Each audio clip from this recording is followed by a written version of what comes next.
many of you doodle? Anyone in here doodle, like when you're in a meeting? I'm always drawing little flowers and little curlies and things like that. Well, I see some of you are right now. There's actually nothing wrong with doodling, and there's a lot of research out there now saying that if you doodle, it kind of helps you think and you connect something to what you've heard. So if you're listening to a book, you can be sitting there, you can be doodling. I doodle all the time, and I know in the past we've had teachers who are like, stop. Pay attention, but sometimes they are actually paying attention. Now, if they're drawing a Van Gogh landscape or something, then they're going too far and they're probably not paying attention. But I have set up this little center. I'm really excited to have new iPads and things like that. I'm trying to turn the library into a 21st century library. I've bought some new furniture. I've got tall tables they can use for like a tall desk, especially for my sleepers. And I have the iPads now, so if they want to listen to an interactive book, or if they want to work with an interactive book, like our capstone books, which I love, we can put an iPad on that tall table and they can stand and do that if they want to stand. I love the bouncy band idea. I want to do that too. I needed one just a minute ago before I came up here.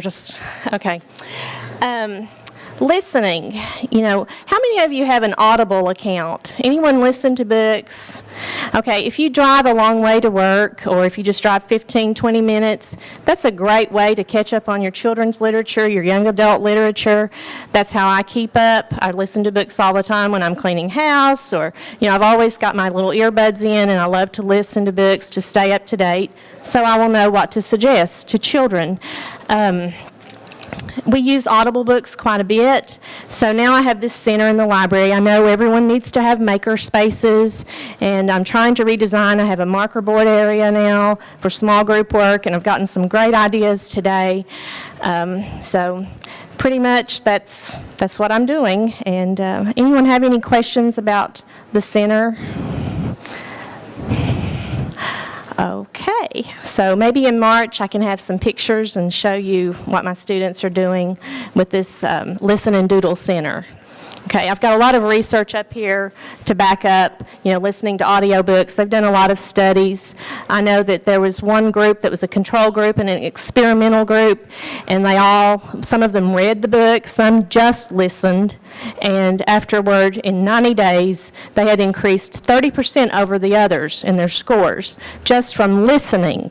So can you imagine if a teacher has that FaceTime with them, going over the vocabulary, some listen, some, just read the print.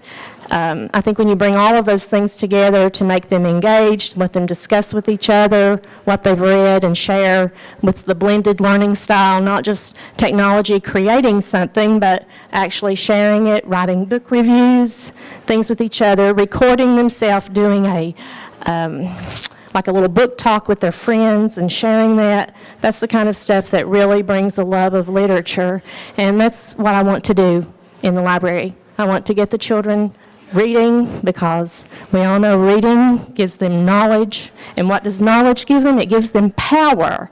And that power is what will change our world for the better.